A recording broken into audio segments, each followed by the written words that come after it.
Assalamualaikum warahmatullahi wabarakatuh. Alhamdulillahi rabbil alamin. Wassalatu wassalamu ala asrafil mursalin Sayyidina Muhammad wa ala alihi wa sahbihi ajma'in. Amma ba'du. Hadis Muslim nomor 1251. Artinya diriwayatkan dari Ummu Salamah radhiyallahu anha. Dia berkata, Rasulullah Shallallahu Alaihi Wasallam pernah bersabda, barang siapa memiliki hewan yang akan disembelih untuk kurban, apabila awal bulan Zulhijjah telah tiba, maka janganlah dia mengambil sedikit pun bulu dan kuku hewan kurbannya, sehingga dia menyembelihnya. Hadis Muslim nomor 1252. Artinya diriwayatkan dari Jundab bin Sufyan radhiyallahu anhu. Dia berkata, saya menghadiri sholat Idul Adha bersama Rasulullah Shallallahu Alaihi Wasallam. Belum lama seusai sholat, beliau melihat daging kurban yang disembelih sebelum selesai sholat. Lalu beliau bersabda, barang siapa menyembelih kurbannya sebelum dia sholat atau sebelum kami sholat, maka hendaklah ia menyembelih kurban lagi sebagai gantinya. Dan barang siapa belum menyembelih kurban, maka sembelihlah dengan menyebut nama Allah.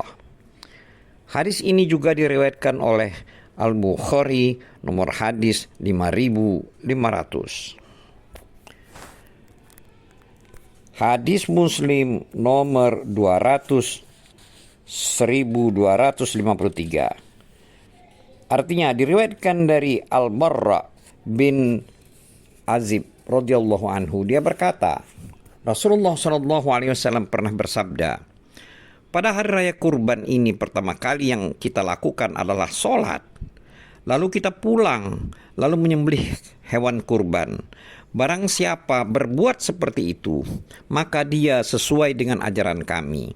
Dan barang siapa menyembelih kurban sebelum sholat, maka dagingnya menjadi sedekah biasa yang dia berikan kepada keluarganya tanpa ada nilai kurban sama sekali. Abu Burdah bin Niyar radhiyallahu anhu pernah menyembelih kurban. Dia berkata, saya mempunyai seekor kambing muda yang lebih bagus daripada kambing biasa. Nabi SAW bersabda, sembelihlah, tetapi kambing muda seperti itu tidak cukup untuk kurban orang lain sesudah kurbanmu itu.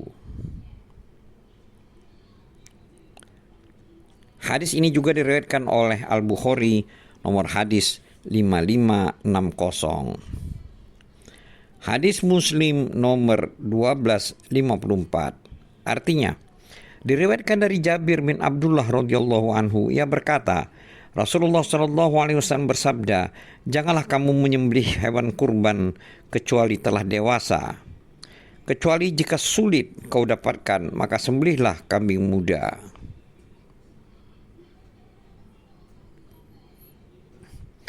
Hadis Muslim nomor 1255. Artinya diriwayatkan dari Uqbah bin Amir radhiyallahu anhu, ia berkata, Rasulullah Shallallahu Alaihi Wasallam membagi-bagikan daging kurban kepada kami. Lalu saya memperoleh seekor kambing muda. Lalu saya tanyakan, ya Rasulullah, saya telah memperoleh seekor kambing muda. Beliau menjawab, sembelihlah untuk kurban. Hadis ini juga diriwayatkan oleh Al-Bukhari nomor hadis 5547.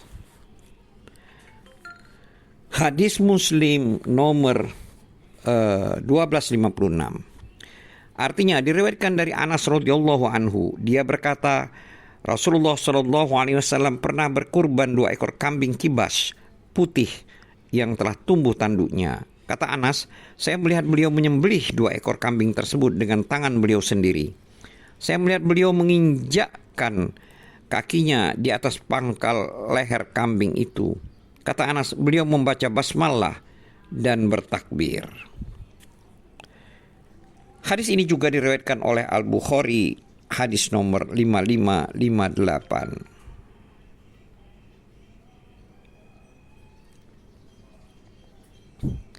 Hadis Muslim nomor 12 Artinya diriwayatkan dari Aisyah radhiyallahu anha bahwasanya Nabi Shallallahu alaihi wasallam minta diambilkan seekor kambing kibas.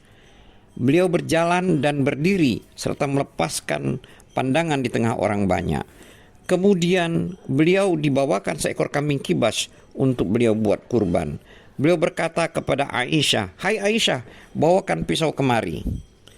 Kata beliau selanjutnya, "Asahlah pisau itu dengan batu." Aisyah pun mengasahnya. Lalu beliau membaringkannya. Kemudian beliau bersiap menyembelihnya dengan mengucap, "Ya Allah, terimalah kurban ini dari Muhammad, keluarga Muhammad, dan umat Muhammad." Kemudian beliau menyembelihnya.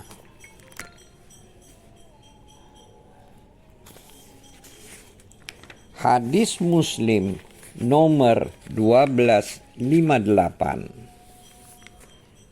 Diriwayatkan dari Abu Ubaid, budak Ibnu Azhar, bahwa dia menghadiri salat hari raya bersama Umar bin Khattab radhiyallahu anhu.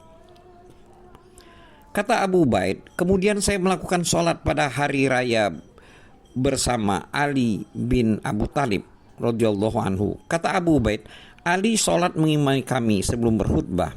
Setelah itu dia berkhutbah. Dia mengatakan dalam khutbahnya, sesungguhnya Rasulullah Shallallahu Alaihi Wasallam melarang kalian makan daging kurban lebih dari 3 malam. Maka janganlah kalian memakannya, yakni khawatir kalau sudah busuk sehingga menimbulkan penyakit. Hadis ini juga diriwayatkan oleh Al-Bukhari nomor hadis 5571.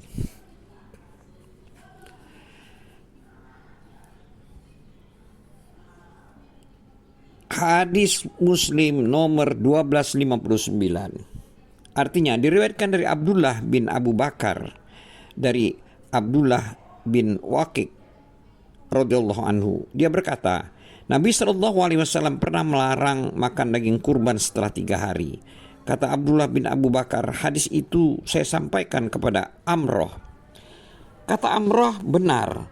Saya pernah mendengar Aisyah radhiyallahu anha mengatakan, pada masa Rasulullah SAW, orang-orang dari pedalaman datang ke Madinah dengan menempuh perjalanan berhari-hari untuk menghadiri sholat Idul Adha.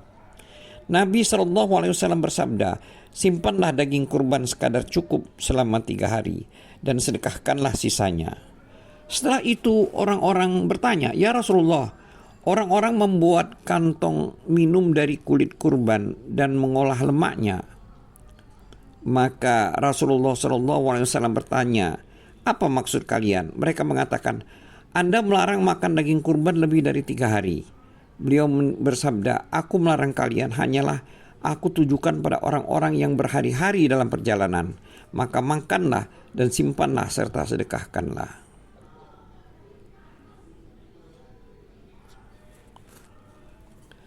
Hadis Muslim nomor 1260.